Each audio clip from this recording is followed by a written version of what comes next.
Good morning, ladies and gentlemen. I think by names, as it's been said, my name is Dan Amos Sule. I'm the chairman of the Kenya Welfare Association, the Kenyans in Namibia.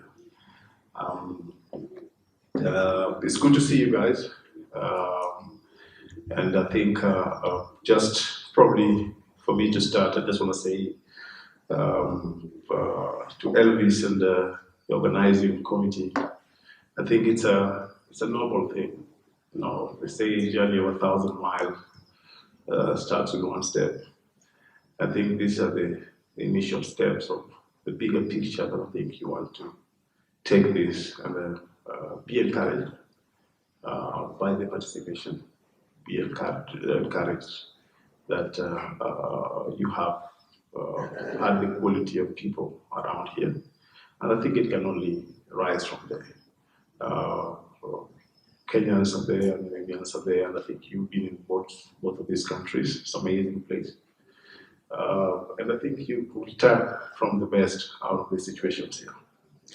I did a speech, I was reading it yesterday, and a lot of stuff that actually was about to speak on yesterday ended up being touched a lot. So I'm going to exclude a little bit of that, but I'm just going to try and put an emphasis sometimes and things that probably are intended to pass across. These 2 days marks a special moment born by the need to bridge the trade and business gaps between our two lovely countries, which remains wanting. More efforts need to be done to ensure that more platforms, such like this forum, are held to ensure that business-to-business engagements and networking take place. Right now, there's only about 10 African countries which are ranked among the top 100 most competitive countries in the world. As per the 2022 Global Competitiveness Index, our two countries are part of the top 10, that is Mauritius, South Africa, Seychelles, Morocco, Tunisia, Botswana, Algeria, Kenya, Egypt, and Namibia. Namibia, is that? Yes. That basically means that our leaders are pro-business, and whatever the policies they put down there is much more pro-business.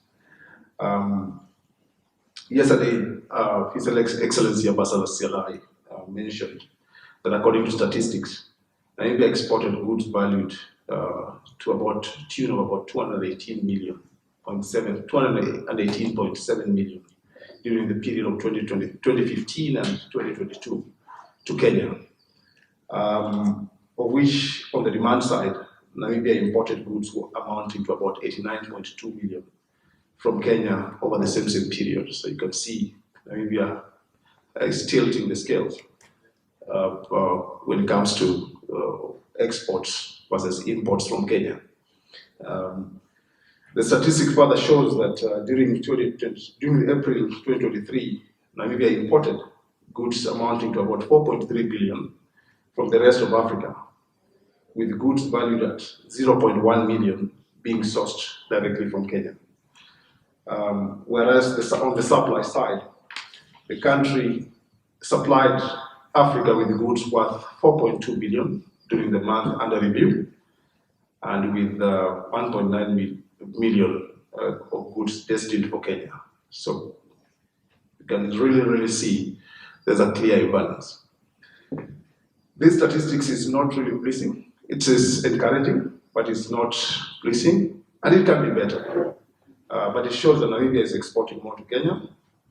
It receives less from Kenya. And as Comrade Maureen in Hindabwele said yesterday, I think there needs to be a fair beneficiation on this front, that Kenyans can actually import more to Namibia.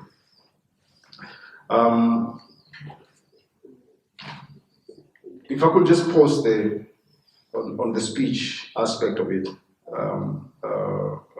you realize, for example, Kenya produces some of the best tea, I think, in the world. Very few countries actually beat us in that. But you realize that the tea that we consume in the shops there, It's coming from Netherlands, it's coming from South Africa, it's coming from, I don't know, Middle Eastern countries. And you start wondering, why are we buying that far?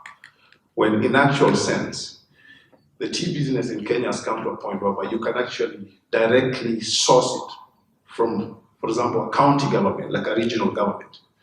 You know, the governor of Ochodojuba puts all the companies that produce tea, for example, in that particular area, and they can sell directly to you. And we are encouraging that these are opportunities which are there that we can actually maximize and exploit instead of buying this cheap quality tea that is just repackaged in a nice plastic out there and brought to us here. And I think from experience, you'll always realize once you have taken Kenyan tea, you don't want any other tea. You know, so why not explore that to the fullest? So basically, just going back to my speech, whereas the export basket of Kenya mainly comprised of alcoholic beverages, salt, the exports to Kenya basically, from Namibia mostly in the last 2 years, there's been a spike in beverages, especially the wines. Kenyans are importing a lot of wines from Namibia right now. And as well, Kenya is importing a lot of salt from Namibia in the last 2 years. You find these trucks coming from Kenya to buy wine in Namibia, then they take them back by road. This has really been a major factor in the last 2 years.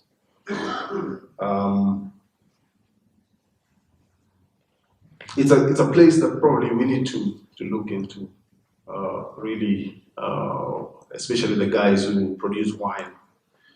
The next Nairobi International Trade Fair would be a good opportunity to actually go and display and expose the wines that come from Namibia. When is that? I'm not so sure on the date of the next one, but I know there is one coming soon. They're always around October, between August and October, somewhere there. I think it's worth exploiting that. Kenya has a lot of tea, coffee, crude palm oil, flowers, textile, fruits, and vegetables, as alluded earlier by Kevin. He spoke about avocados, pineapples, etc. And these are quite big, grade A quality fruits. Namibia, we eat avocados that's probably a bit smaller in size, but they're not grade A quality. They've got a bigger seed in there. I think Kenya has managed to produce avocado that some are almost seedless. So you have a big avocado out there, but with a very tiny seed out there. And that's the one that you see goes a lot to China. In the same light, you find that there's a lot of pineapples. I see Harriet is sitting somewhere there. But where Harriet comes from, there is a pineapple of this size. And I think we're used to a tiny pineapple here. And I think those are the opportunities that actually are out there, and I think it's worth exploiting. Kenya produces some of the best juices from pineapples, and this is 100% juice. I do realize that here I'm more conscious about the juice that I drink. Is it a blended juice? Is it 100% juice? But we are more conscious about that.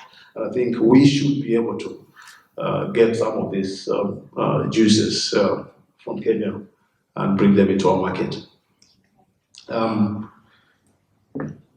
Namibia, on the other hand, has plenty of resources, fish, grapes, minerals, in which basically are having minimal entry into Namibia. The way Namibia exports minerals, you realize it's not more to the African countries, but it's more to the European market. And I think there is that opportunity out there for exploitation and increasing the exports that Namibia actually does. Recently, I was a part of an event where Kenya Fisheries Department were here to benchmark and understand the opportunities in fishing that they could explore. One of the things that emerged is that with Kenya setting itself to fully harness its fishing resources, it needs expertise in establishing fish processing factories.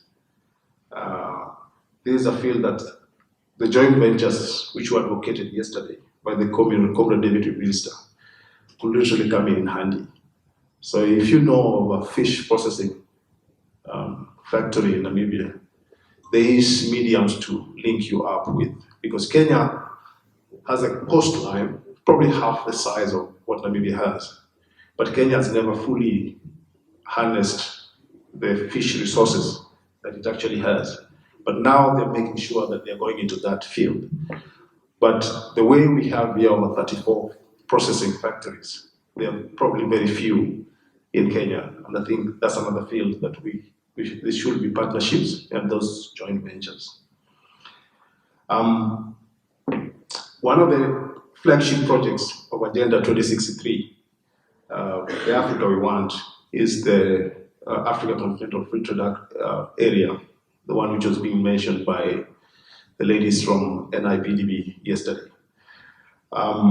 It's a high ambition trade agreement with a comprehensive scope that includes critical areas of Africa's economy, such as digital trade and investment protection, among other areas, by progressively eliminating tariffs and non-tariff barriers to trade in goods and liberalize trade in services, cooperate on investment, intellectual property rights, and competition policy. But I want to just say that for SCFTA to have an impact, our SMEs need to produce goods to be traded, as currently the service sector dominates the economies. Likewise, they need support in formalization, participation, and growth in national and regional markets. Our leaders and economic planners must show great effort in an endeavor to overwhelm the barriers. The informal businesses are a potential pipeline for formalization of SMEs, lessening fragmentation in the sector and generating economies of scale. Majority of the delegates here are from that category, and they will tell you that payment systems, especially in Namibia, is a problem as it is too rigid in the current structure. But yet, business-to-business transactions are a major contributor to growth. I think this has been spoken over and over, that our laws are actually outdated in terms of transactional payment policies. And I think as Kevin was alluding earlier, I mean, questions have been asked about M-Pesa here. You know, M-Pesa is literally, you can have an M-Pesa without having a bank. Literally, for Namibians, let me explain it that way. Here, you have to have e-wallet, and you have to link it with FNB. I don't know, there's Blue Wallet, there's the Blue Voucher and stuff like that. But it's linked specifically to a bank. Now, M-Pesa is linked to your MTC line.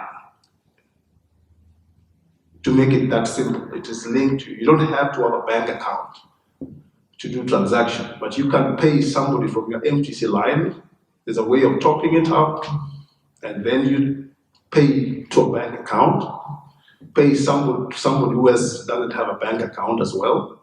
You know, here for you to have that your e-wallet, the person must link it up, as I say, with the account there. And that is how easy it has been. Right now, as I was sitting there and Kevin was giving out his speech, the Kenyan government has just collapsed all the pay bills. You know, there's accounts that you pay, that the government offers for you to pay whatever you want, a service from them. And they have collapsed all the pay bills to one, 222. So if you wanted a passport, they will tell you, the Home Affairs will tell you this is the pay bill you can pay to. If you wanted something else, they tell you the other one is the one. But now they've collapsed all of them into just one. It's like having one account for all government. transactions. And that's the beauty of something like M-Pesa. But it also makes it easier to send money, not only in Kenya, but outside Kenya. But here you'll find that, for example, if you were to have an invoice that you have to actually pay, that invoice will take longer to actually pay for that invoice. But with M-Pesa system, I can pay that invoice very quickly. I don't have to wait for government to authorize the release of the funds. It's going to go straight through. And I think that's the rigidity we're talking about. One of the things that can be done in this sector is basically to encourage the Bank of Namibia to onboard, for example, the Pan-African Payment and Settlement System, which is a financial infrastructure for cross-border payments in Africa. PAPSS allows for instant and secure payments for cross-border payments in Africa between African countries in local currencies, using advanced technology to connect banks and other financial intermediaries. This system basically facilitates inter-Africa trade. If I come away from the rigidity on the payment systems, today I see a lot of Kenyan vehicles in Namibia, particularly overlanders from Kenya who come to see the beauty of Namibia. I as well see organized tour groups that have partnered, for example, with Gondwana and Namibia Tourism Board for ease of movement and enjoyment. The opportunities there for tour agencies, especially in Namibia, to fully exploit the rise in the middle income earners bracket in Kenya with a good disposable income that want to tour this beautiful country. I would really encourage that Namibia looks at Kenya as that next tourism source. Majority of our tour companies try to focus really too much on Europe and the Americas. But as you say, right now if you go to Swakopmund, you'll not miss a single vehicle, a vehicle that does not have a Kenyan number plate. This was something which was very difficult back in the days, but right now there are quite a lot there. They are organizing themselves, even those ones who don't come driving, but they organize themselves in groups and they fly in here and they take the entire coastline from the south to Nene. And they're visiting this country, and that's good money. They're paying the international rates, and they're only looking for more people to reach out to them and market this beautiful country. So I think really we could be able to get more from that if there is partnerships and tour agencies that can actually do that.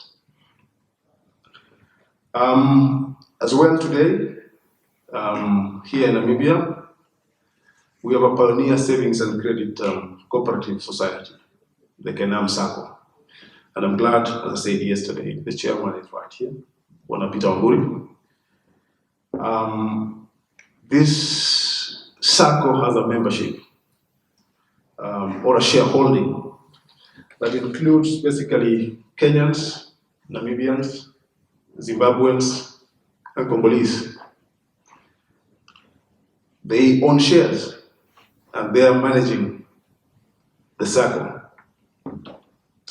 Kingdom Bank has explained to you here that they have a membership base of about 15 million. The people that basically came together to form the cooperative bank. And they have told you of what their asset portfolio is, and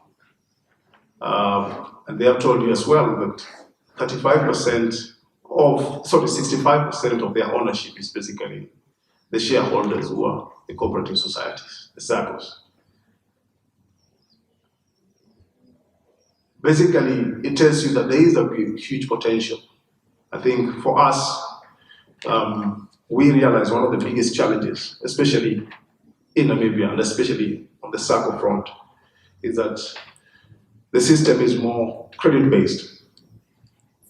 And when it's more credit-based, SACCO needs you to be fiduciary in your investments, and that you do savings and you have that discipline. And I think it's part of the things that we probably need to find a way of partnering with FLI, Financial Literacy Initiative, Namibia, to see that more people could actually go into savings rather than the credit economy. And the SACCO is a good starting point.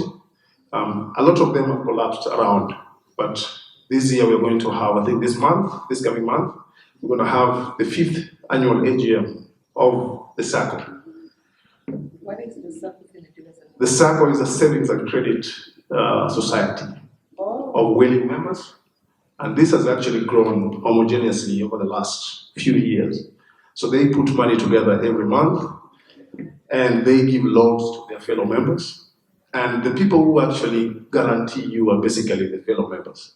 And this is a very good opportunity for us to do savings. And it's only for Kenyans? No, it's the membership is broad-based. Everybody's allowed to. Namibia a few years back realized this was a big movement and sent people to go and train in Kenya to come and establish the SACCO movement in Namibia.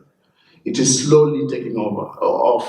You find that, for example, the public and civil servants in Namibia, there is a SACCO that is for them. But I think it has its own teething problems out there. And we encourage people to actually join, for example, the SACCO, because it's a good investment forum. In conclusion, I would love to say that the stereotypical narrative that African countries are limited to producing and trading goods for external markets is not representative of the continent's improving supply and demand statistics. We should now identify the gaps in our national agendas and implement policies that benefit local production and offer enticing business opportunities to foreign investment. Investors, on the other hand, should partner and consider more where manufacturing inputs can be sourced locally to reduce costs related to transport, import tariffs, and exchange rate fluctuations.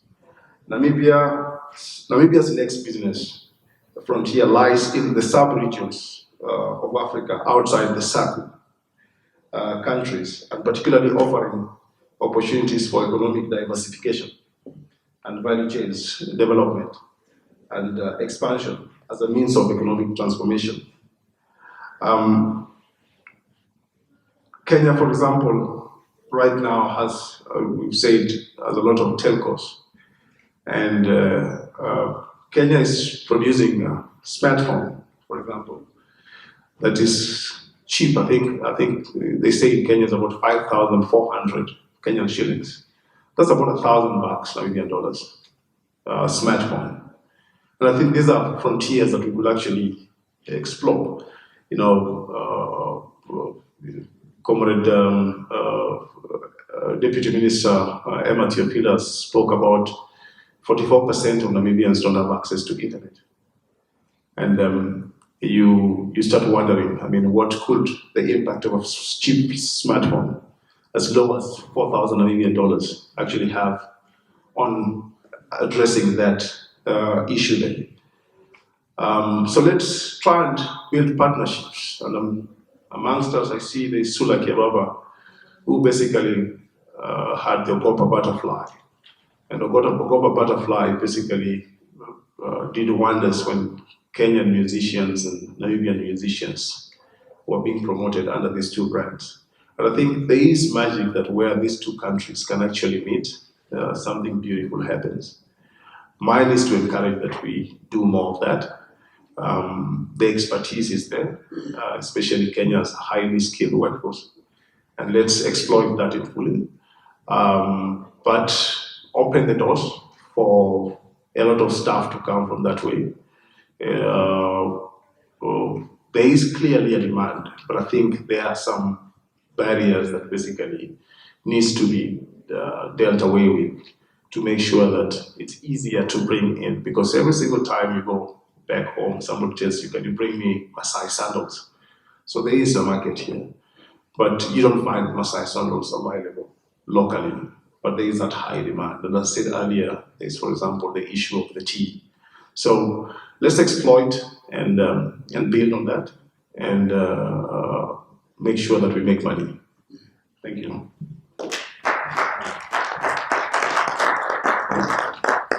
Okay, Danny, we need you for 2 minutes on that. The Kenya Welfare Association in Namibia. What is it? When was it established? What are the objectives? In 2 minutes. Thank you. Thank you. The Kenya Welfare Association was established about 25 years ago. Wanamburi has been a former chairman. Kiprono was here yesterday, was the immediate former chairman that I replaced. We've had elections every year for those 25 years. It's a very democratic institution. Kenya Welfare basically is a social welfare group. It takes care of interests of Kenyans in Namibia, especially on the social side. The High Commission is there to deal with things that are more formal government to us services. But as a group of people, we bring in Kenyans together.